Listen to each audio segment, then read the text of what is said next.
तो आदि कैलाश के दर्शन के बाद हम तुरंत निकल लिए ओम पर्वत के लिए। और हम सब की हालत ऐसी खस्ता हो चुकी थी, सब सो रहे थे पीछे, और मेरी हालत देखो, आंखें मेरी ऐसी सूज गई थी, ना नींद पूरी हुई 3-4 दिनों से और ना ही रेस्ट मिला, बस कार में बैठे बैठे।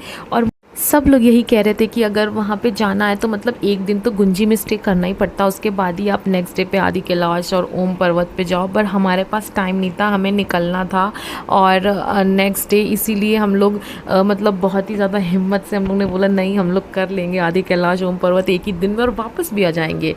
पर महादेव की इच्छा कुछ और ही थी।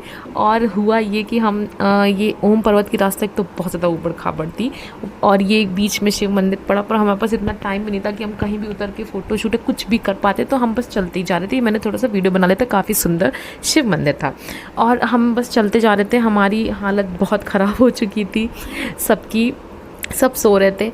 और फिर क्या हुआ कि हम मतलब तो हम लोग ओम पर्वत किसी तरह पहुंच भी गए थे। आप वीडियो देखते रहो, मैं अपनी अलग स्टोरी बता रही हूँ। ओम पर्वत पहुंच के हमने सब दर्शन कर लिए, इतनी ठंडी हवा ऊपर चल रही थी और हालत ख़राब हो गई हमारी वहाँ। लेकिन हम लोग फिर वापसी के लिए निकल पड़े और रास्ते में एक ने कहा कि रास्ता बंद है, लैंडस्लाइड हो गया है, तवा घाट एक जगह थी वहाँ पे। तो हम लोग को लगा अब क्या होगा, लेकिन फिर भी हम लोग कोई रुके ही नहीं, हम लोग चलते जा रहे थे। और ड्राइवर ने कहा नहीं चलो देख लेते, तवा घाट के पास उसका घर भी है। वो बोला कि हो सकता है कि अगर कुछ हुआ तो वहाँ से अगर थोड़ी भी रास्ता होगी तो आप लोग पैदल चले जाना, आप दूसरे कार से चले जाना वहाँ से जहाँ से लैंडस्लाइड हुआ।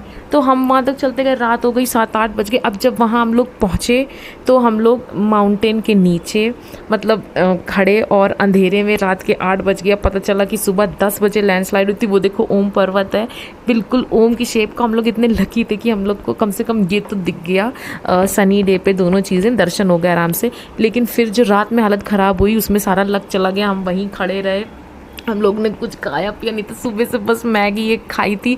हम लोग की ऐसी हालत ख़राब हुई, हम लोग वहीं खड़े। और ऊपर से रात में ना इतने भयानक लगते हैं पहाड़, और वहीं नदी नीचे बह रही, उसकी आवाज़ सुन के मेरी तो ऐसी हालत ख़राब हो रही थी।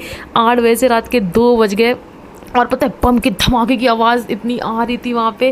फिर उन्होंने ब्लास्टिंग करके रात के 2 बजे, क्योंकि बहुत सारी कारें फंसी हुई थी उस लैंडस्लाइड में, इसलिए उन लोग ने रात के 2 बजे फाइनली निकाल दिया लैंडस्लाइड। और इतना डर लग रहा था वहाँ से निकलने में, क्योंकि पहाड़ नीचे बस गिर ही रहते एक तरीके से।